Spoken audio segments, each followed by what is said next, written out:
உங்களுக்கு எதுக்கு அரசியல்? கடந்த 2 தேர்தல் முடிவில் மக்கள் இந்த நாட்டுக்கு ஒரு பெரிய ஒரு செய்தியை சொல்லிக்கிறாங்க என்று சொன்னா, அரசியல் இந்த கலாச்சாரம், ஊருக்கு செய்யக்கூடிய வேலை திட்டங்கள் என்ன, எவ்வாறான அபிவிருத்திகள் சாத்தியம்? பவர் அண்ட் ஃபங்க்ஷன்ஸ், அவங்களுக்கு என்னென்ன அதிகாரம் இருக்குது, என்னென்ன வேலை திட்டங்கள் செய்ய முடியும்னு சொல்லி போட்டு சட்டத்திட்டங்களே இருக்குது. வாக்குறுதிகளை அள்ளி வீசுறதுக்கு நீங்களும் ரெடியா இருக்கிறீங்களா? அடுத்தது, மக்கள் எதுக்கு உங்களுக்கு ஓட் பண்ணணும்?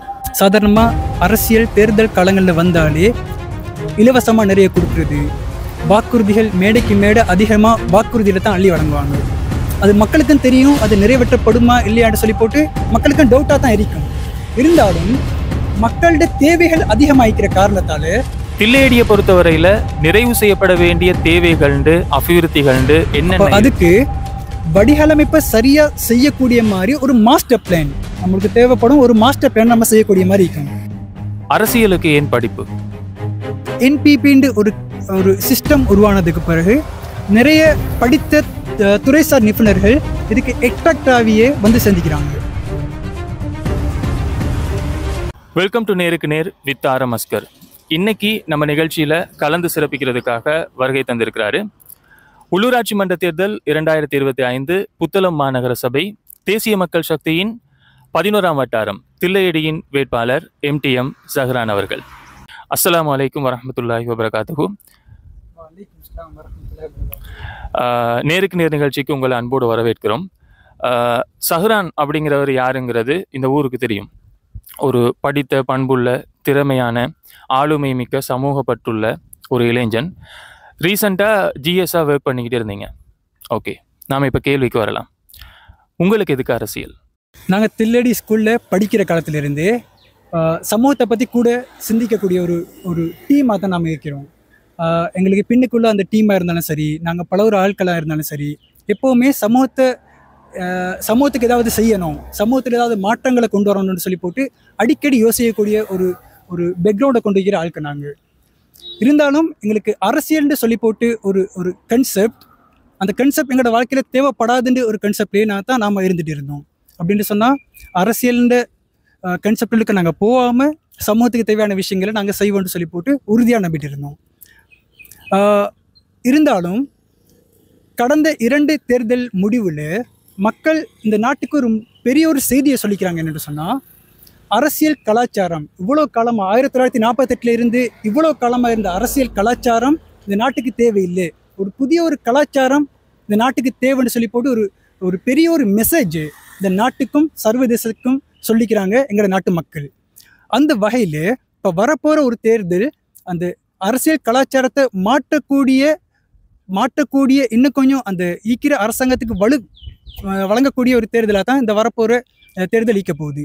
அப்போ தான் நாங்கள் இந்த பார்த்தோம், என்னத்தான் மேல் மட்டத்தில் ஒரு ஷுவரான ஒரு ஸ்ட்ராங்கான ஒரு கவர்மெண்ட் இருந்தால் கூட, ஒரு நல்ல ஒரு பலம் பொருந்திய ஒரு பாராளுமன்றம் இருந்தால் கூட, கீழ்மட்டத்தில் அந்த கொள்கைகளை வழிப்படுத்தக்கூடியது, நடைமுறைப்படுத்தக்கூடியது இந்த உள்ளூராட்சி மன்றங்கள்.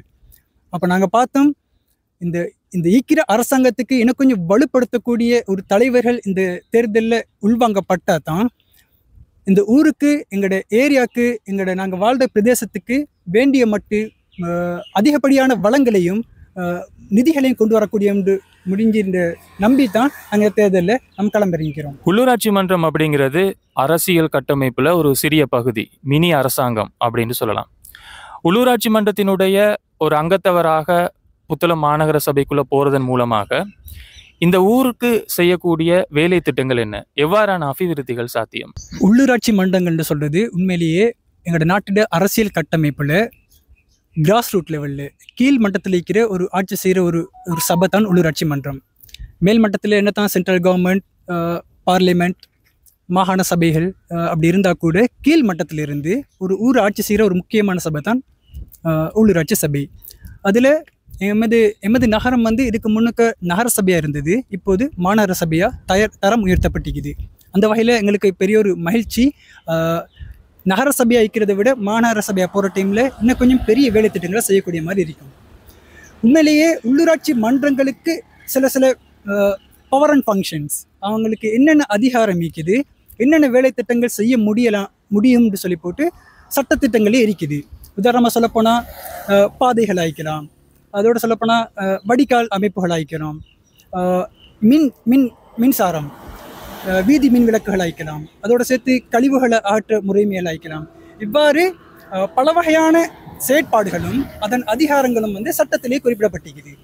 அப்போ நாங்கள் என்னத்தை எதிர்பார்க்குறோம்னு சொன்னால், உள்ளூராட்சி சபையை வச்சு அதோட சட்டத்திட்டங்களுக்கு அமைய ஊருக்கு இந்த மாதிரி அடிப்படையாக அந்த சட்டத்திட்டங்களுக்கு உட்பட்ட வகையில் என்னென்ன அபிவிருத்தி லீக்குதோ அதெல்லாம் முழுமையாக அடையக்கூடிய மாதிரி நாங்கள் அதை யோசிச்சுக்கிட்டு இருக்கிறோம்.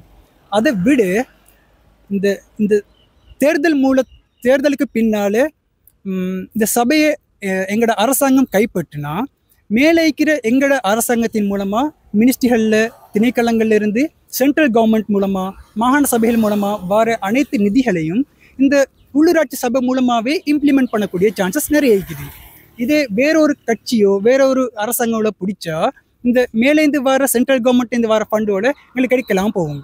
அப்போ நாங்கள் எப்போவுமே யோசிக்கிறது இந்த மாநகர சபையை மட்டும் வைத்தில்லை, அதை விட கொஞ்சம் நம்ம பெருசாக யோசிக்கிறோம்.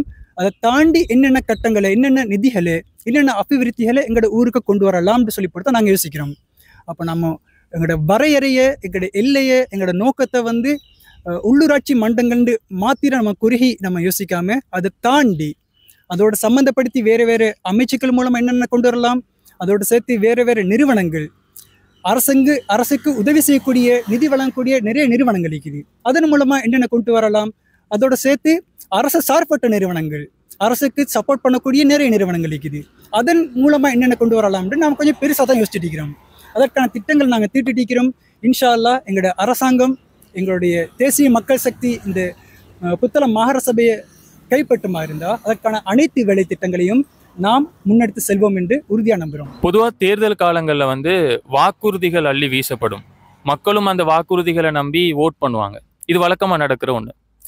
இப்படி உங்களிடம் வாக்குறுதிகள் நிறைய இருக்கா? வாக்குறுதிகளை அள்ளி வீசுறதுக்கு நீங்களும் ரெடியாக இருக்கிறீங்களா? அடுத்தது, மக்கள் எதுக்கு உங்களுக்கு ஓட் பண்ணணும்? எமது நாட்டோட அரசியல் கலாச்சாரம்னு சொல்வது சவுத் ஏசியாடு சில இந்தியா, அதே மாதிரி பாகிஸ்தான், பங்களாதேஷ், அந்த மாதிரி நாட்டோட அரசியல் கலாச்சாரத்தை ஒத்தது. சாதாரணமாக அரசியல் தேர்தல் காலங்களில் வந்தாலே இலவசமாக நிறைய கொடுக்குறது, வாக்குறுதிகள் மேடைக்கு மேடை அதிகமாக வாக்குறுதியில் தான் அள்ளி வழங்குவாங்க. அது மக்களுக்கும் தெரியும், அது நிறைவேற்றப்படுமா இல்லையான்னு சொல்லி போட்டு மக்களுக்கும் டவுட்டாக தான் இருக்கும். இருந்தாலும் மக்களோட தேவைகள் அதிகமாகிக்கிற காரணத்தால் அந்த காலங்களில் மக்கள் நம்ப வேண்டிய ஒரு கட்டாயத்துக்கு உள்ளாகிறாங்க. என்னென்னு சொன்னால், அரசியல்வாதிகள் மக்களோட யோசனையே இல்லாட்டி அவங்களோட நம்ம சொல்கிறது மைண்ட் வாஷ் பண்ணணுன்னு சொல்லுவோமே, அந்த மாதிரி தலையை கழுவி ஓட்டு எடுக்கக்கூடிய நல்ல ஒரு அதில் பெர்ஃபெக்டாக ஈக்கக்கூடிய ஆட்கள் தான் எங்களோட நாட்டில் இருக்கிற அரசியல்வாதிகள். இந்த கலாச்சாரம் இனி வரும் காலங்களில் இருக்குமான்னு சொல்லி போட்டு ஒரு பெரிய ஒரு கேள்விக்குறி. அதற்கு காரணம் என்னென்னு சொன்னால், இதுக்கு முன்னுக்கு நடந்த 2 தேர்தல்களும், ஒன்று ஜனாதிபதி தேர்தல், இன்னொன்று பாராளுமன்ற தேர்தல். அது 2 பெரும்பான்மை கட்சிகளை தோக்கடிச்சு போட்டு ஒரு 3வது சக்திக்கு மக்கள் ஓட் பண்ணுது என்று சொன்னால் அவங்கள்ட்ட எந்த வாக்குறுதிகளும் மிக்க இல்லை. இருந்தாலும் மக்களோட எதிர்பார்ப்பு இது இதுக்கு முன்னுக்க 2 அரசாங்கங்களுக்கும் கொடுத்த அந்த ஓட்டால் ஒன்றுமே நடக்க இல்லை.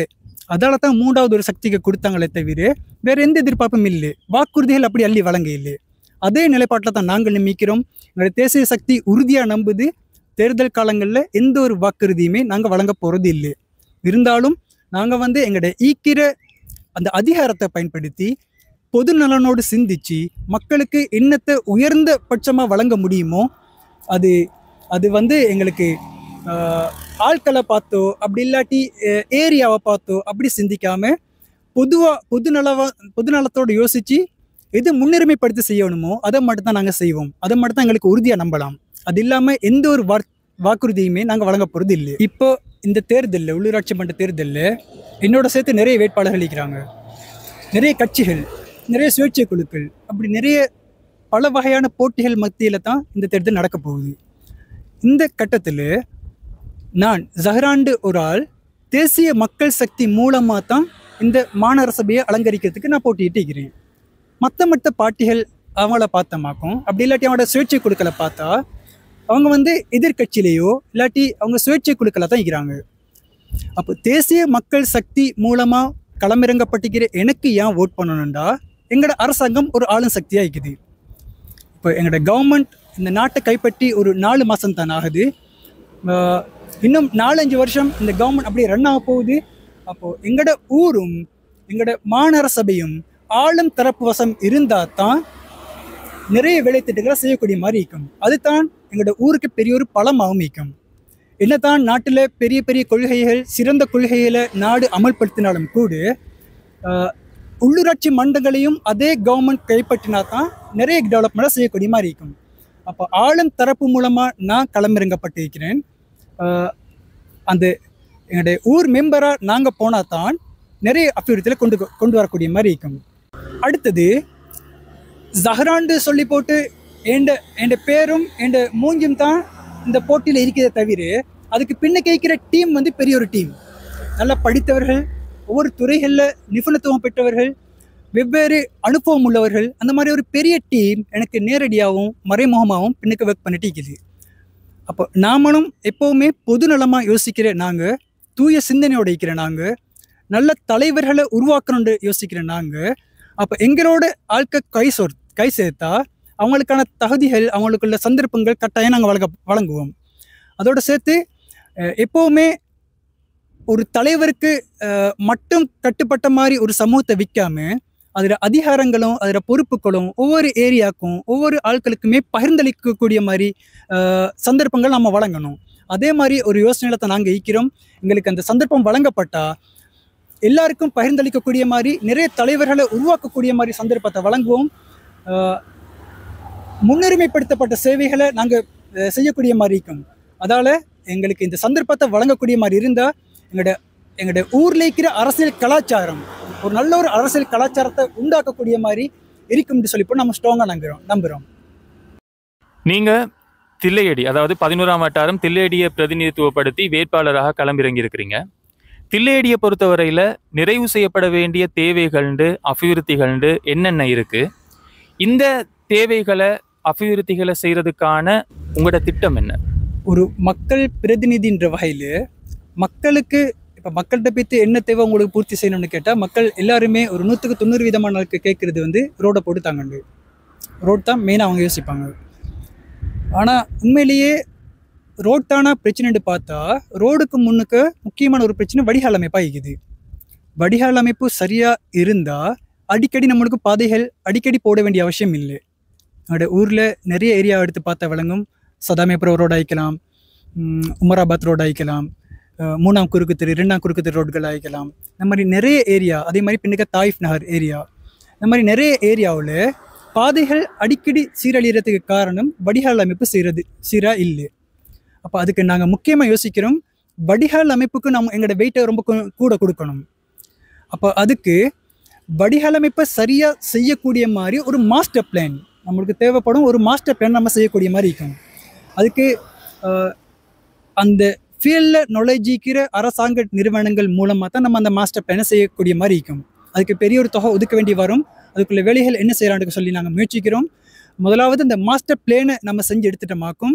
அதில் முக்கியமாக முதலாவது ஃபேஸ், 2வது ஃபேஸ்னு சொல்லி போட்டு முக்கியமாக செய்ய வேண்டிய அந்த திட்டங்களை நம்மளுக்கு நடைமுறைப்படுத்தக்கூடிய மாதிரி இருக்கும். அதை நம்ம முதலாவது நம்ம ஃபோக்கஸ் பண்ணிட்டு இருக்கிறோம். 2வது சில பாதைகள் முக்கியமாகவே புனர்த்தாபனம் செய்ய வேண்டிய தேவை இருக்குது. ஒரு பாதைகள்னு சொல்கிறது ஒரு மனுஷனுக்கு அடிப்படையாக ஈக்கக்கூடிய ஒரு உட்கட்டமைப்பு வசதி. ஒரு ரோடே அவனுக்கு சரியாக இல்லாட்டி அவனுடைய தொழில்துறைகள் சரியாக ஈக்காது, கல்வி நடவடிக்கைகள் சரியாக ஈக்காது. அந்த மாதிரி ஒரு விஷயமே அவங்களுக்கு செய்ய இயலாத நிலைமை தான் நீக்கும். இப்போ பாதை ரொம்பவே முக்கியம். இப்போ பாதைகளுக்கு சஸ்டைனபிள் சொல்யூஷன் என்ன கொடுக்கலான்னு சொல்லி இப்போ நாங்கள் கொஞ்சம் பிளான் பண்ணிக்கிறோம். ஒரு எல்லா ரோடுக்குமே காப்பட் போட்டால் அது பிரயோசனம் இல்லாமல் இருக்கும். அதுக்கு ஒரு நல்ல ஒரு உதாரணம் எங்களோட சதாமேபுரத்தில் இருக்கிற வீதி ஒரு காப்பட்டோட்டா போட்டிக்கிறோம். ஆனால் அது ஒரு சஸ்டைனபிள் சொல்யூஷன் இல்லை. தேர்தல் காலத்தில் வென்றதுக்கு போகிறோம் சில அதிகமான கொமிஸ் எடுக்கக்கூடிய ரீசனுக்காக போட்டுட்டு போயிட்டாங்களோ. 1 வருஷம் 2 வருஷத்தில் ரோட் ஃபுல்லாக முடிஞ்சுது. அப்போ நம்ம அப்படி யோசிக்காமல் எந்த ஏரியாவுக்கு எந்த ரோட் பொருத்தமானதுன்னு யோசித்து நம்ம ரோடுல கொஞ்சம் போடுறதுக்கு நம்ம பிளான் பண்ணிட்டு இருக்கிறோம். இது 2வது விஷயம். 3வது கல்வி. எங்களோட ஊரில் இருக்கிற முக்கியமான ஹார்ட்னு சொல்லலாம். ஒன்று எங்களோட தில்லேடி ஸ்கூல், அதே மாதிரி 2வது உமராபாத் ஸ்கூல். 2 ஸ்கூல் இருக்குது. அதில் வெளியாகிற ப்ரொடக்ட்ஸ் தான் எங்களோட ஏரியாவில் இருக்கிற சிட்டிசன்ஸ் பிரஜைகள்னு சொல்லலாம். அப்போ அது ரெண்டுமே சரியான வளங்களை கொண்டு இருந்தால் தான், பூர்த்தி செய்யப்பட்ட வளங்கள் இருந்தால் தான் அதுலேருந்து வெளியாகிற மாணவர்கள், இளைஞர்கள், முதியோர்கள் எல்லாமே அதுக்கேற்ற மாதிரி இருப்பாங்க. அப்போ ஒரு சமூகத்தை மாற்றணும்னு சொன்னால் அது முக்கியமாக கல்வியால் தான் மாற்றலாம்னு நாங்கள் உறுதியாக நம்புகிறோம். அப்போ அந்த வகையில் இந்த பாடசாலைகளுக்கு தேவையான வளங்களை பெற்றுக் கொடுக்கறதுக்கு எங்களோட அதிகாரத்தை பயன்படுத்தி எவ்வளவுக்கு பெற்றுக்கொள்ள முடியுமோ அவற்றுக்கான முழு முயற்சியை நாங்கள் செய்வோம். அப்போ நம்ம என்னோட சேர்த்து எங்களோட ஒர்க் பண்ணுற அந்த டீம், அவங்க ஒவ்வொரு துறை சார்ந்த நிபுணர்கள் அழைக்கிறாங்களோ, படித்த நல்ல டீம் இருக்குது. அப்போ அவங்களோட உதவியை வச்சு அவங்களோட லீடர்ஷிப்போடையே அதை ரன் பண்ணுறதுக்கு நம்ம பிளான் பண்ணிட்டு இருக்கிறோம். கல்வியில் இன்னொரு முக்கியமான விஷயம், எங்களுக்கு சரியான ஒரு ஸ்டடி சென்டர் மாதிரி, அப்படி இல்லாட்டி ஒரு நூலகம்ன்ற ஒரு அமைப்பு எங்களுக்கு இல்லாமல் இருக்குது. என்னோட அறிவை வளர்த்து கொள்றதுக்குள்ள அமைப்பு கொஞ்சம் போதாமல் இருக்குது. அப்போது யூசியோட அட்மினிஸ்ட்ரேஷனுக்கு கீழேயே எங்களோட ஏரியாவில் ஒரு லைப்ரரியை நம்ம செஞ்சு எடுத்துட்டோமாக்கும். அதுக்கான இடங்களையும் நாங்கள் பார்த்து தான் வச்சுக்கிறோம். அதை செஞ்சு எடுத்துட்டோமாக்கும். அது ஒரு புத்தகங்களை பெற்று படிக்கக்கூடிய, பத்திரிகைகள் வாசிக்கக்கூடிய, குரூப் ஸ்டடி செய்யக்கூடிய ஒரு சென்டராக நாங்கள் மாற்றுறதுக்கு கொஞ்சம் பிளான் பண்ணிட்டு இருக்கிறோம். அப்போ அது யூசி மூலமாக யூசியோட அட்மினிஸ்ட்ரேஷனோட வேறு நிறுவனங்களோட ஃபண்டிங்கோடு செய்கிறதுக்குள்ள ஏற்பாடுகள் நாங்கள் செஞ்சுட்டு இருக்கிறோம். அடுத்தது 4வது விஷயம், கழிவு முகாமித்துவம். ஒரு உள்ளூராட்சி மன்றங்களில் ஒரு முக்கியமான பொறுப்பு கழிவு முகாமித்துவம். பட் எங்களோட ஏரியாவில் பெரிய ஓட்டர் சீக்கிர ஒரு வட்டாரம் எங்களோட வட்டாரம். ஆனால் முழு ஏரியாவுக்கும் இந்த கழிவாட்டுற முறை போய் சேருதான்னு கேட்டால் இல்லை. நிறைய ஒரு அரைவாசி ஏரியாவுக்கு தான் போய் சேருது, இன்னொரு அரைவாசி ஏரியாவுக்கு போய் பட்டது இல்லை. அவங்களோட மக்களோட அந்த எண்ணங்கள், அவங்களோட அந்த விரக்தி எப்படிக்குன்னு சொல்லி போட்டு நான் ஃபீல் பண்ணிக்கிறேன். அப்போ அந்த முழு ஏரியாவையும் கவர் பண்ணுற மாதிரி அந்த கழிவு முகாமைத்துவம், அந்த கழிவுகளை கொண்டு போகிற ஒரு சிஸ்டத்தை புத்தளம் மாநகர சபையை பேஸ் பண்ணி செய்கிறதுக்குள்ள ஏற்பாடுகளை நாங்கள் பிளான் பண்ணிட்டு இருக்கிறோம். அது புதிய டெக்னாலஜிகளை அழைக்கலாம், அப்படி இல்லாட்டி ஈக்கிற டிராக்டர்ஸ், அப்படி இல்லாட்டி புதிய தொழில்நுட்பங்களை இதில் ஈடுபடுத்தி அந்த வினைத்திறனான சேவையை வழங்குறதுக்குள்ள ஏற்பாடுகளை எங்களோட 11ஆம் வட்டாரத்துக்கு கட்டாயம் கொடுக்கணும்னு சொல்லி போட்டு முழு மூச்சை நாங்கள் யோசிச்சுட்டு இருக்கிறோம். அதில் இன்னொரு விஷயம் எட் பண்ண வேண்டி வரும். சில நேரம் எங்களோட ஈக்கிற மனித வளம், எங்களோட பெய்க்கிற நகரசபைக்கு கழிவாற்றல் செயற்பாடுக்கு ஈக்கிற மனித வளம் ரொம்பவே போதாமல் தான் நிற்கிது. அப்போ அது ஈக்கிற மனித வளத்தை கூட்டத்துக்குள்ளே வச்சு அதோட சேர்த்து, அப்படி இல்லாட்டி பிரைவேட் நிறுவனங்களுக்கு, தனியார் நிறுவனங்களுக்கு அந்த செயற்பாடை வழங்கி அவங்கள்ட்டேருந்து சேவைகளை பெற்றுக்கொள்ளக்கூடிய முயற்சிகளையும் நாங்கள் யோசிச்சுட்டு இருக்கிறோம். அப்போ அந்த செயற்பாடுகளை வினைத்திறனை செய்யக்கூடிய மாதிரி இருந்தால் எங்களோட 11ஆம் வட்டாரத்துக்கு முழுமையாக அந்த சேவைகளை வழங்கக்கூடிய மாதிரி சந்தர்ப்பம் வழங்கப்படும். அடுத்த ஒரு முக்கியமான விஷயம், தில்லேடின்னு சொல்கிறது, நிறைய பேர் வருமானத்தில் குறைஞ்சவர்களை தான் இருக்கிறாங்க. பெரிய சல்லிக்கார டீமோ அப்படி இல்லாட்டி பெரிய பேக்ரவுண்ட் உள்ள ஆட்கள் ரொம்ப குறவு, ஒரு குறிப்பிட்ட ஆட்கள் தான் இருக்கிறாங்க. ஈக்கிறவங்கள நிறைய பேர் அன்றாடம் தொழில் செய்யக்கூடிய மாதிரி ஆட்கள், அப்படி இல்லாட்டி சிறு சிறு கைத்தொழிலில் செய்யக்கூடிய ஆட்கள் தான் இருக்கிறாங்க. இப்போ அவங்களோட பொருளாதாரத்தை அதிகரிக்கிறதுக்கு, அப்படி இல்லாட்டி அவங்கள பொருளாதார ரீதியில் வலுப்படுத்துறதுக்குள்ள வேலை திட்டங்கள் புத்தளம் மாநகர சபையோட உதவியோடு அந்த அதிகாரத்தை பயன்படுத்தி செய்கிறதுக்கு நாங்கள் ரொம்ப யோசிச்சுட்டு இருக்கிறோம். அவனோட வாழ்க்கை தரத்தை உயர்த்தணும். இப்போது 2025ஆம் ஆண்டுக்கு இப்போது செயற்படுத்தப்பட்டிருக்கிற பட்ஜெட்டை பார்த்தோன்னு சொன்னால் அதில் IMFட ரெக்கமெண்ட்ஸ் கீழே நிறைய ஃபண்டிங்ஸை ஒதுக்கிக்கிற எண்ணத்துக்குன்னு சொன்னால் மக்களோட வாழ்க்கை தரத்தை உயர்த்துறதுக்கு ரொம்பவே கீழ்மட்டத்தில் இருக்கிற வறுமை கோட்டுக்கு கீழே இருக்கிறவங்கள உயர்த்துறதுக்குள்ள வேலைகள் நிறைய அதில் பிளான் பண்ணி வச்சுக்கிறாங்க. இப்போ நாங்களும் யோசிக்கிறோம், அவங்களுக்கு இருக்கிற அடிப்படையான வசதிகளை, அடிப்படையான பொருளாதார தேவைகளை நிவர்த்தி செய்கிறதுக்கு அவங்களுக்கு சில வளங்களை வழங்குறது, சில அறிவுரைகளோ இல்லாட்டி அவங்களுக்குள்ள ட்ரைனிங்ஸ், இல்லாட்டி வேறு நிறுவனங்களில் அவங்கள ரெஃபர் பண்ணி அவங்கள கண்டெக்ட் பண்ணி விடுறது, அந்த மாதிரி சில விஷயங்களை நாங்கள் பிளான் பண்ணிட்டு இருக்கிறோம். அப்போ அதன் மூலமாக சுயதொழில் செய்யக்கூடிய ஆளுக்கு, சிறிய அளவில் கைத்தொழில் செய்யக்கூடிய ஆளுக்கு, கூலி தொழில் செய்யக்கூடிய ஆட்களை சுயதொழில் செக்டருக்கு நம்ம உட்படுத்துகிற வேலை, அந்த மாதிரி நாங்கள் செய்யக்கூடிய மாதிரி இருந்தால் என்னோட ஊரில் இருக்கிற வாழ்க்கை தரத்தை பெரும்பாலும் உயர்த்தக்கூடிய மாதிரி சான்சஸ் அமையும். அரசியலுக்கு வந்தால் தேர்தலில் வெற்றி பெற்றா நல்லா உழைக்கலும் அப்படின்னு சொல்கிறாங்க. இது உண்மையா? இது பற்றி உங்கள் கருத்து என்ன? எங்களோட நாட்டில் அரசியலுக்கு வாரதே அவங்களோட வருமானத்தை உயர்த்துறதுக்குன்னு சொல்லி போட்டு ஒரு நம்பிக்கை இருந்துச்சு. அது உண்மையாகவும் மீக்கலாம். ஆனால் இனி வரும் காலங்களில் அந்த நம்பிக்கை இருக்காதுன்னு நம்ம முழுமையாக நம்புகிறோம். காரணம், இப்போ ஈக்கிற எங்களோட தேசிய மக்கள் சக்தி அரசாங்கம் இந்த மாதிரி ஊழல்வாதிகள், அப்படி இல்லாட்டி இந்த கொமிஸ்வாதிகள், அரசாங்க சொத்துக்களை சூறையாடுற அந்த சிஸ்டத்தை எங்களோட அரசியல் முறைமையிலிருந்தே ஒழிக்கக்கூடிய வேலைத்திட்டங்களை நம்ம முழுமையாக செஞ்சுக்கிட்டு இருக்கிறோம். உதாரணமாக அண்மையில் நடக்கக்கூடிய அதிகமான கைது நடவடிக்கையில் நம்மளுக்கு பார்க்கக்கூடிய மாதிரி இருக்கும். அரச சொத்துக்களை பயன்படுத்துகிற மாதிரியோ, அப்படி இல்லாட்டி கப்பம் எடுக்கிற மாதிரியோ, அப்படி இல்லாட்டி ஏதாவது அவங்களுக்கு ஏதாவது சொத்துக்கள் தனிப்பட்ட வியாபாரிகள் மூலமாக ஏதாவது பணம் பெற்றுக்கொள்ள மாதிரி அப்படி இருக்கிற சந்தர்ப்பங்களையோ இல்லாமக்கக்கூடிய வேலைத்திட்டங்களை தான் நாங்கள் அதிகமாக செஞ்சுட்டு இருக்கிறாங்க இந்த கவர்மெண்ட். இப்போ அந்த வகையில் எதிர்வரும் மே மாதம் கூட நாங்கள் புதுசாக ஒரு சட்டத்தை அமல்படுத்த போகிறோம். இதுக்கு முன்னுக்கு இந்த அரசியல்வாதிகள் அரசாங்க சொத்துக்களை முறைகேடான முறையில் பயன்படுத்தி இருந்தாலோ, அவங்க கையகப்படுத்தி இருந்தாலோ, அதை மீள அரசாங்கத்துக்கு பெற்றுக்கொள்ளக்கூடிய சட்டங்களை நாங்கள் அமல்படுத்த போகிறோம், எங்களுடைய தேசிய மக்கள் சக்தி அரசாங்கம். அதே மாதிரி அரசியல்வாதிகளுக்கு இருக்கிற நிறைய அரசாங்கத்துக்கு மூலமாக கிடைக்கிற நிறைய சலுகைகள், உதாரணத்துக்கு இந்த கார் பேமெண்ட் ஆகிக்கலாம், அவங்களுக்கு வழங்குகிற பாதுகாப்பு ஆகிக்கலாம், எம்எஸ்டியிலேருந்து எஸ்டிஎஃப்லேருந்து அவங்களுக்கு வழங்குகிற ஏனைய வசதிகள் ஆகிக்கலாம், எல்லாத்தையுமே குறைச்சி தான் வச்சுக்கிறோம்.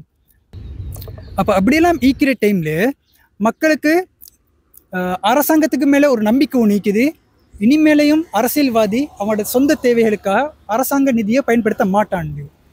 அதே மாதிரி பயம் அரசியல்வாதிகளுக்கும் உண்டாகி தான் வருது. அப்போ நம்ம இனி வரப்போகிற காலங்களில் இதுக்கு முன்னுக்கு 1948ஆம் ஆண்டிலிருந்து அரசியல்வாதிகள் எப்படி பிஹேவ் பண்ணி வந்தாங்களோ, எப்படி அவங்களோட கலாச்சாரம் அவங்களோட கல்ச்சர் இருந்துச்சோ, அந்த கல்ச்சர் இனிமேல் காணப்பட போகிறது இல்லை. அரசாங்க நிதியில் எந்த ஒரு கையெடுத்தலையோ, அப்படி இல்லாட்டி தனிப்பட்ட வியாபாரிகள் இருந்து எந்த ஒரு கொமிஸ் எடுக்கிறதுக்குள்ள இருக்கிற எந்த ஒரு முறையும் நடக்க முடியாதுன்னு சொல்லிப்போ நாங்கள் உறுதியாக நம்புகிறோம். அதால் நாங்கள் ஒரு பொதுநல சிந்தனையோடு தான் இந்த அரசியலுக்கு வந்திக்கிறோமே தவிர எந்த ஒரு தனிப்பட்ட லாபமும் எங்களுக்கு கிடையாது. எங்களுக்கு தனிப்பட்ட லாபம் எங்களுக்கு தேவைப்பட்டு இருந்தால் நாங்களுக்கு இதுக்கு முன்னுக்க ஒரு 8-10 வருஷத்துக்கு முன்னுக்கே நாங்கள் அரசியலில் இறங்கியிருக்கோம். ஆகவே இந்த ஒரு நல்ல ஒரு சிஸ்டம் நாட்டுக்கு உண்டாகிற டைமில் நாங்கள் அந்த பொது நலத்தோடையும் தூர நோக்கோடையும் நல்லா சிந்திக்கக்கூடிய ஒரு டீமாக தான் இந்த தேர்தலில் நாங்கள் இறங்கிக்கிறோம். அதால் நாம் எந்த ஒரு எதிர்பார்ப்பும் இல்லை, நல்லா உழைக்கலாம், இல்லாட்டி எங்களோட தனிப்பட்ட சொத்துக்களை அதிகரித்து கொள்ளலாம்னு சொல்லி போட்டு எந்த ஒரு எதிர்பார்ப்பும் இல்லை. இது கிராஸ் ரூட் லெவலில் கீழே இருந்தாலும் சரி, பார்லிமெண்ட் லெவலில் மேலே இருந்தாலும் சரி, மக்களுக்கோ இல்லாட்டி அரசியல்வாதிகளுக்கோ இனிமேல் அந்த ஒரு மக்களிலிருந்து இல்லாமல் போய்த்திரும்னு சொல்லி போட்டு நாங்கள் உறுதியாக நம்புகிறோம். தேசிய மக்கள் சக்தி இந்த கட்சியை பொறுத்தவரையில் படித்தவர்களை தான் வேட்பாளர்களாக முன்னிறுத்தி வருகிறார்கள். அரசியலுக்கு ஏன் படிப்பு? அரசியல் செய்கிறதுக்கு என்ன தகுதி இருக்கணும்னு நீங்கள் நினைக்கிறீங்க? படித்தவர்கள் தான் அரசியலுக்கு வரணும்னு சொல்லி போட்டு எந்த ஒரு தேவைப்பாடுமே சாதாரணமாக ஈக்கிறது இல்லை. இருந்தாலும் இப்போ அந்த கேள்வி நாம் ஏன் கேட்குறோன்னு சொன்னால், இவ்வளோ காலமாக அரசியல் சிஸ்டத்துள்ளுக்கு நல்லா படித்த நல்லா சிந்திக்கக்கூடியவர்கள் இந்த அரசியல் சாப்டருளுக்கே போகிறத விரும்புறதில்லை. காரணம் என்னென்னு சொன்னால், எங்களுக்கு முன்னு கேட்குற அரசியல்வாதிகள் இந்த அரசியல் சிஸ்டத்தையே ஒரு கீழ்த்தரமான ஒரு செயல்பாடை மாற்றி வச்சுக்கிறாங்க. அதால் நல்லா படித்தவர்கள் இந்த அரசியல் சிஸ்டத்துள்ளுக்க போகிறதுக்கு விரும்புறதில்லை. அதுதான் ஒரு மெயின் காரணம். இதுக்கு முன்னே கேட்குற அரசியல்வாதிகளை நம்ம ஒவ்வொரு ஆட்களை ஒப்பிட்டு சரி நம்மளுக்கு பார்க்கலாம். அவங்களோட அந்த பிஹேவியர்ஸ், அவங்களோட அந்த கெப்பாசிட்டி, அவங்க யோசிக்கிற விதம், அவங்க கதைக்கிற விதம், அவங்க செயற்பாடு எல்லாமே நம்மளாக படித்தவனுக்கும் படிக்காதவனுக்கும் இருக்கிற வித்தியாசம் நம்மளால் நல்லா விளங்கக்கூடிய மாதிரி தான் நிற்கும். இப்போ இந்த கவர்மெண்ட் என்பிபின்னு ஒரு சிஸ்டம் உருவானதுக்கு பிறகு நிறைய படித்த துறைசார் நிபுணர்கள் இதுக்கு எக்ட்ராக்டாகவே சந்திக்கிறாங்க. அப்போ அவங்களோட என்ன பிளான்னு சொன்னால், அவங்க படித்த அந்த நாலேஜை வச்சு, அவங்களோட கெப்பாசிட்டியை வச்சு நாட்டுக்கு தூர நோக்கோட சிந்திச்சு நிறைய வேலை திட்டங்களை செய்யக்கூடிய மாதிரி இருக்குது. அப்போ இப்போ கடந்த பாராளுமன்ற தேர்தலாக இருந்தாலும் சரி, நிறைய அரசாங்க ஊழியர்கள் அரசாங்கத்தில் பெரிய பெரிய பொசிஷனில் ஒர்க் பண்ணக்கூடிய ஆட்கள் கூட இந்த பார்லிமெண்ட் எலெக்ஷனில் கண்டெஸ்ட் பண்ணாங்க, வின் பண்ணி பார்லிமெண்ட்டில் இருக்கிறாங்க. அதே மாதிரி தான் இப்போ இப்போ வரப்போகிற தேர்தலையும் சரி படித்தவர்கள் நிறைய பேர் கண்டெஸ்ட் பண்ணுறாங்க. அப்போ அவங்க படித்தவர்களாக இருந்தால் என்ன நல்லம்னு சொன்னால் அவங்களுடைய சிந்தனைகள் கொஞ்சம் நல்லா கிளியர் ஆகிக்கும், தூர நோக்கான பார்வைக்கும், அடுத்தது ஒரு நல்ல பண்பாடுகளிக்கும், பொதுநலமாக சிந்திக்கக்கூடியவங்களா இருப்பாங்க. எது முன்னுரிமையாக செயற்படுத்தணுமோ அதை செய்யக்கூடிய மாதிரி இருப்பாங்க. எந்த ஒரு வேறுபாடும் காட்ட மாட்டாங்க. ஒரு ஆட்களோட கதைக்கிற டைமில் நிதானமாக கதைக்கக்கூடிய மாதிரி இருப்பாங்க. அப்போ ஒரு நேர்மையான அந்த கலாச்சாரம், ஒரு நல்ல ஒரு கலாச்சாரத்தை உண்டாக்குறதுக்கு சிறந்த படித்தவர்கள் கட்டாயம் இருக்க தான் வேணும். நான் படித்தவர்ன்ற சொல்கிறது வெறுமனே ஒரு பேச்சுலர்ஸ் டிகிரியோ இல்லாட்டி பிஹெச்டி டிகிரியோ மட்டும் வைத்தவர்கள் இல்லை. படித்தவர்ன்ற சொல்கிறது உண்மையிலேயே கற்றவர்கள்னு சொல்கிறது அவனோட பண்பாட்டில், அவனோட ஒழுக்கத்தில், அப்படி அவனோட செயற்பாடு முழுமையாகவே இருக்கணும் கற்றவர்கள்னு சொல்கிறது. சாதாரணமாக ஒரு சர்டிஃபிகேட்டை ஒரு பேப்பர் லெவல் குவாலிஃபிகேஷனை விற்கிற ஆட்களை நம்ம படித்தவர்னு சொல்லலாது. அந்த படித்தவர்கள் எப்படி இருக்கணுமோ அந்த மாதிரி ஒரு கெப்பாசிட்டியில் இருக்கிற ஆட்கள் நிறைய பேர் இந்த அரசியல் கலாச்சாரத்தை கட்டாயம் தேவை. இதுக்கு முன்னுக்கு அந்த கலாச்சாரம் இருக்கையில், ஆனால் இப்போ அந்த கலாச்சாரம் மீக்குது. அவங்களோட எல்லாரையும் ஒன்றா சேர்த்து இந்த எங்களோட நாட்டு, எங்களோட ஊரை முன்னேற்ற முடியும். அரசியலுக்கு அடிப்படையாக தேவைப்படுற தகுதின்னு சொன்னால் நான் பார்க்குறது, நான் அந்த கம்யூனிஸ்ட் சித்தாந்தத்திட நான் ஒரு மாணவன் ஆகிக்கிறதால நான் யோசிக்கிறது ஒரு மனுஷனாக பார்க்கக்கூடிய தகுதி கட்டாயம் வைக்கணும். எந்த ஒரு ஏற்றத்தாழ்வும் இல்லாமல் நம்ம எல்லாரையும் பார்க்கக்கூடிய அந்த பார்வை சமனாக தான் நிற்கணும். எந்த ஒரு வேறுபாடோ இல்லாட்டி அவங்களோட ஏரியாவை வச்சோ, அவங்களோட மதத்தை வச்சோ, அவங்களோட மொழியை வச்சோ, அவங்களோட படிப்பை வச்சு, அவங்களோட கெப்பாசிட்டி, அனுபவம், இந்த மாதிரி எதை வச்சும் நாங்கள் அவங்களோட வேறுபடுத்தி பார்க்கக்கூடிய அந்த சிந்தனை நம்மளுக்கு கேட்கக்கூடாது. இப்போ மனுஷனாக மதிக்கக்கூடிய ஒரு தோட் மனுஷனுக்கு கேட்கணும். ரெண்டாவது, அவனோட சிந்தனை பொதுநலமாக யோசிக்கக்கூடிய மாதிரி இருக்கணும். தனிப்பட்ட தேவைகள் சார்ந்ததாகவோ இல்லாட்டி தனிப்பட்ட ஆட்கள் சம்மந்தப்பட்டதாகவோ இல்லாட்டி எங்களுக்கு ஓட் பண்ண ஆட்களை நம்ம திருப்திப்படுத்தணுண்டோ இல்லாட்டி ஏண்ட ரோடோ இல்லாட்டி என்னை சார்ந்த ஆட்களை திருப்திப்படுத்தணுண்டோ அப்படி யோசிக்கக்கூடாது. பொதுநலமாக யோசிக்கக்கூடியவராக இருக்கணும். எல்லாத்தையுமே ஒரு சின்ன வட்டத்திலேயே அப்படி யோசிக்காம பொதுநலமாக சிந்திச்சு செயற்படுத்தக்கூடியவராக இருக்கணும். மூணாவது விஷயம், தூர நோக்கு பார்வைக்கணும். நம்ம செய்யக்கூடிய ஒரு சின்ன ப்ரொஜெக்டாக இல்லாட்டி சின்ன செயற்பாடாக இருந்தாலும் சரி, இன்றைக்கு நாளைக்கு சொல்யூஷன் கொடுக்கறதா இருக்கக்கூடாது. நம்ம கொடுக்குற சொல்யூஷன் சஸ்டைனபிள் சொல்யூஷன். அப்போது நிலையான சொல்யூஷனாக இருக்கக்கூடிய மாதிரி தான் எங்களோட செயற்பாடுகள் இருக்கணும். ஏன்னு சொன்னால் நாங்கள் செயற்படுத்த போகிறது இல்லாட்டி நம்ம செய்ய போகிறது, ஒரு ப்ரொஜெக்டை இம்ப்ளிமெண்ட் பண்ண போகிறது ஏண்ட தனிப்பட்ட பணம் இல்லை, அது மக்களுடைய பணம்.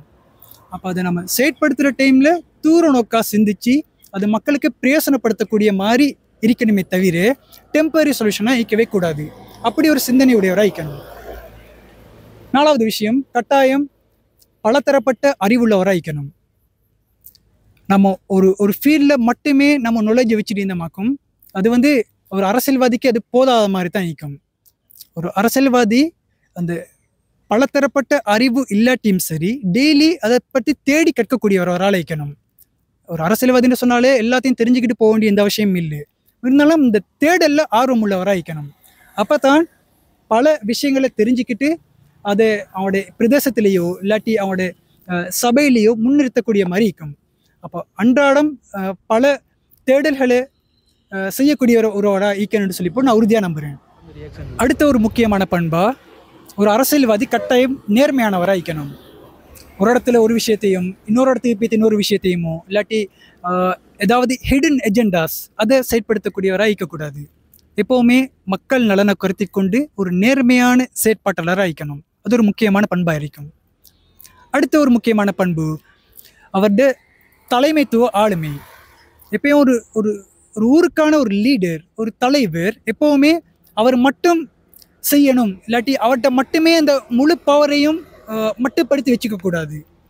ஒரு சரியான தலைவன் சொல்றது அவருடைய பொறுப்புகளையும் அவருடைய செயற்பாடுகளையும் மற்றவங்களுக்கு பகிர்ந்தளிச்சு இன்னும் 10 பேர் இன்னும் 100 பேரை உருவாக்கக்கூடிய மாதிரி ஒரு சிந்தனையுடையவராக கட்டாயம் வைக்கணும்.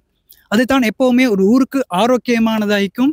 அதே மாதிரி நாங்கள் இல்லாமல் போனாலும் சரி, அடுத்த தலைமுறை அடுத்த ஜென்ரேஷன் நிறைய தலைவர்களை உருவாக்கி அவங்க தனித்தனியாக செயற்படக்கூடிய மாதிரி ஒரு கல்ச்சர் எங்களோட ஊரில் இருக்கும். அதால் ஒரு தலைவர் ஒரு சரியான சிந்தனையோட பல தலைவர்களை உள்வாங்கி வளர்க்கக்கூடிய ஒரு தோட்டில் இருக்கிறவரா இருக்கணும்னு நான் உறுதியாக நம்புகிறேன். உள்ளூராட்சி மன்றத்தினுடைய அதிகாரம் கட்டாயமாக ஆளும் கட்சியிடம் தான் இருக்க வேண்டுமா?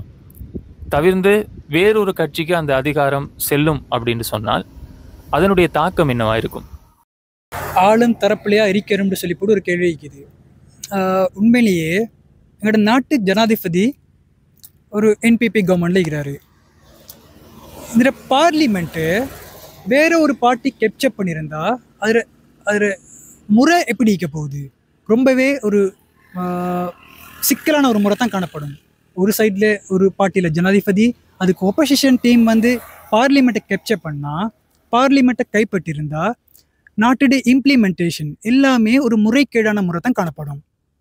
அதே மாதிரி தான் மக்கள் ஒரு விரக்தியில் பெரிய ஒரு எதிர்பார்ப்போடு அனுர ஜனாதிபதி ஆக்கிக்குது.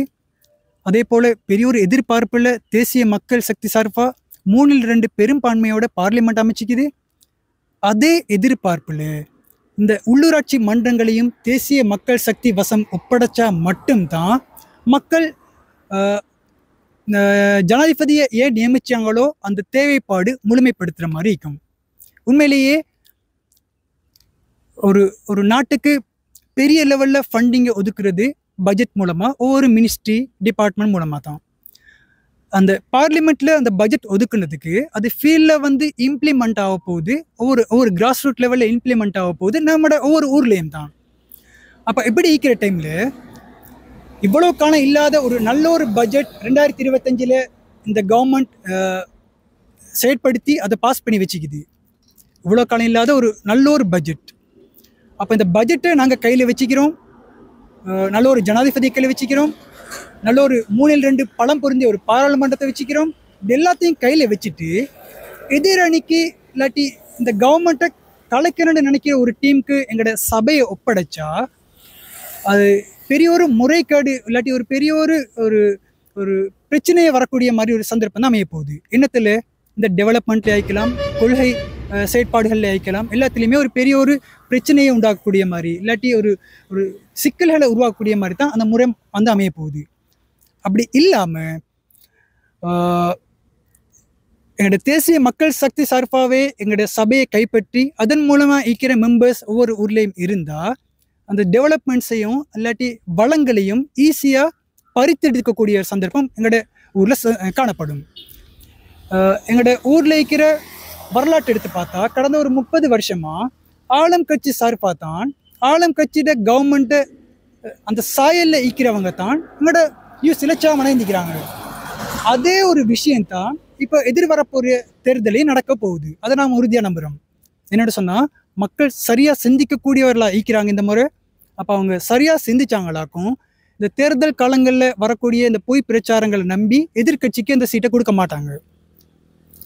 அனுரைக்கிட்ட எதிர்பார்த்த விஷயம், பார்லிமெண்ட்ல எதிர்பார்த்த விஷயம் நடக்கணுமா இருந்தால் இந்த மாநகர சபை, இந்த யூசி, இந்த விசி எல்லாத்தையும் தேசிய மக்கள் சக்தி வசந்தான் கட்டாயம் ஒப்படைக்கணும்.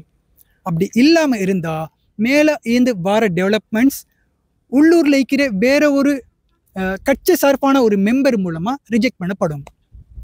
இது எங்களுக்கு முன்னால் எங்களுடைய கடந்த காலங்களில் நடைபெற்ற நிறைய செயற்பாடுகள் எங்களுக்கு ஒரு பாடமாக இருக்குது.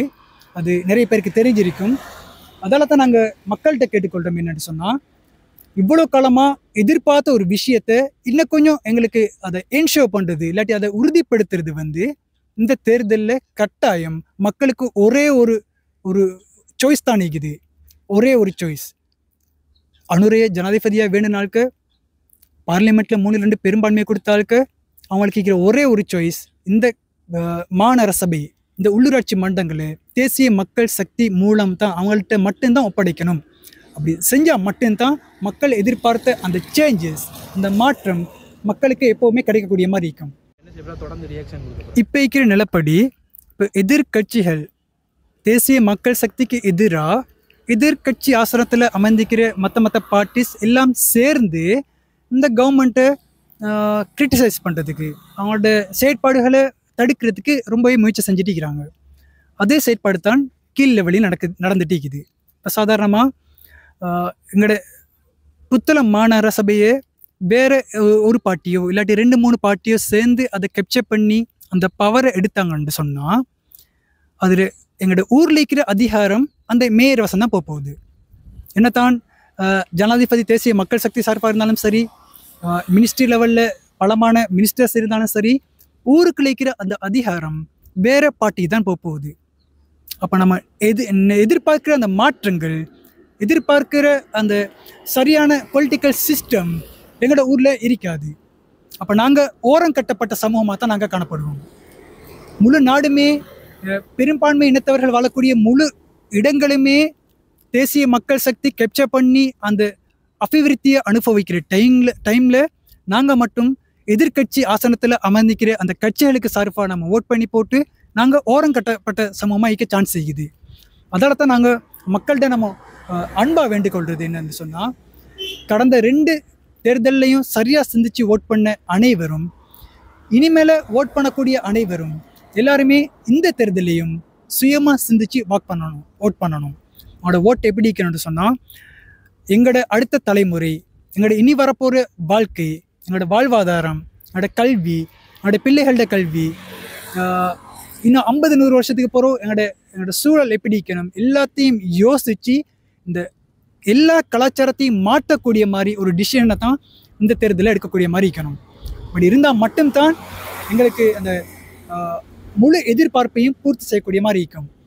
அதால் இந்த வரப்போகிற தேர்தலில் வாக்களிக்க காத்திருக்கிற எல்லாத்தையும் நாங்கள் வேண்டிக் கொள்வது என்னென்னு சொன்னால், பேர்சனலாக 11ஆம் வட்டாரத்தில் இருக்கிற அனைத்து வாக்காளர்கள்ட்டையும் நான் பேர்சனலாக வேண்டிக் கொள்வது என்னென்னு சொன்னால், ஈக்கிற எல்லா விஷயங்களையும், அரசியல் எல்லா கலாச்சாரங்களையும், ஈக்கிற எல்லா அரசியல் கட்சி மூலமாக போட்டியிடுகின்ற எல்லா வேட்பாளர்களையும் கட்டாயம் ஒப்பிட்டு பாருங்கள். அவங்களோட பேக்ரவுண்ட், அவங்களோட சிந்தனைகள், அவங்களோட செயற்பாடுகள், அவங்களோட தகைமைகள், அவங்க என்னத்தை நோக்கி பயணிக்கிறாங்க, அவங்களோட கெப்பாசிட்டி எப்படி இருக்குது, அவங்களோட செயற்பாடு, அவங்களோட சுற்றி இருக்கிறவங்களோட சூழல் எப்படி இருக்குது, எல்லாத்தையும் சரியாக யோசித்து நாட்டோட சூழலையும் நாட்டோட எதிர்பார்ப்பையும் ஒப்பிட்டு சரியான முறையில் வாக்களிப்பாங்கன்னு சொல்லி போட்டு நம்ம உறுதியாக கேட்டுக்கொள்கிறோம். அதால் அவங்க ஷுவராக இந்த முறை ஓட் பண்ணக்கூடியவங்க தேசிய மக்கள் சக்திக்கு மாத்திரம்தான் வழங்கி எங்களுக்கு நாம் எதிர்பார்க்குற விஷயத்தை இன்னும் கொஞ்சம் நாம் உறுதிப்படுத்தக்கூடிய மாதிரி ஒரு சந்தர்ப்பமாக இந்த தேர்தல் அமையணும். அதை எப்போவுமே மக்கள் பூர்த்தி செய்வாங்கன்னு சொல்லி போட்டு நான் என்னோட சார்ந்திக்கிற அனைவரும் உறுதியாக நம்புகிறோம். ஜஸாக்கல்லாஹிர். முபாரக்கல்லாஹிர். இன்றைய நேருக்கு நேர் நிகழ்ச்சியில் வந்து கலந்து உங்களுடைய அரசியல் பிரவேசம் தொடர்பாகவும், அடுத்து உங்களுக்கு எதுக்கு மக்கள் ஓட் பண்ணணும், அடுத்தது நீங்கள் என்ன மாதிரியான ஒரு மனநிலையில் இப்போ இருக்கிறீங்க, அதோடு சேர்த்து இந்த ஊருக்கு நீங்கள் செய்ய போகிற அபிவிருத்திகள் என்ன அப்படிங்கிற ஒரு தெளிவான புரிதலையும் சிந்தனைகளையும் இங்கே எங்களோட பகிர்ந்து கொண்டிருந்தீங்க. ஸோ அதுக்காக நேருக்கு நேர் நிகழ்ச்சி சார்பாக நன்றிகள். ஒருத்தர் யாருன்னு விளங்கணும்னா அவங்களோட கொஞ்சம் பேசுனா போதும், யாருன்னு புரிஞ்சுக்கலாம். இன்னைக்கு புத்தளம் மாநகர சபைக்காக தேசிய மக்கள் சக்தியின் 11ஆம் வட்டார வேட்பாளர் MTM ஜஹ்ரான் அவர்கள், அவரோடு கொஞ்ச நேரம் பேச கிடைத்தது. ஜஹ்ரான் அப்படிங்கிற ஒரு புத்தகம் பற்றிய ஒரு சில பக்கங்களை இந்த இன்டர்வியூ மூலமாக வாசிக்க கிடைத்தது. மற்றும் ஒரு நிகழ்ச்சியில், நேருக்கு நேர் நிகழ்ச்சியில் உங்களை சந்திக்கும் வரை உங்களிடமிருந்து விடைபெறும் நான் RM அஸ்கர். மறக்காம RM அஸ்கர் யூடியூப் சேனலை சப்ஸ்கிரைப் பண்ணுங்க. நன்றி.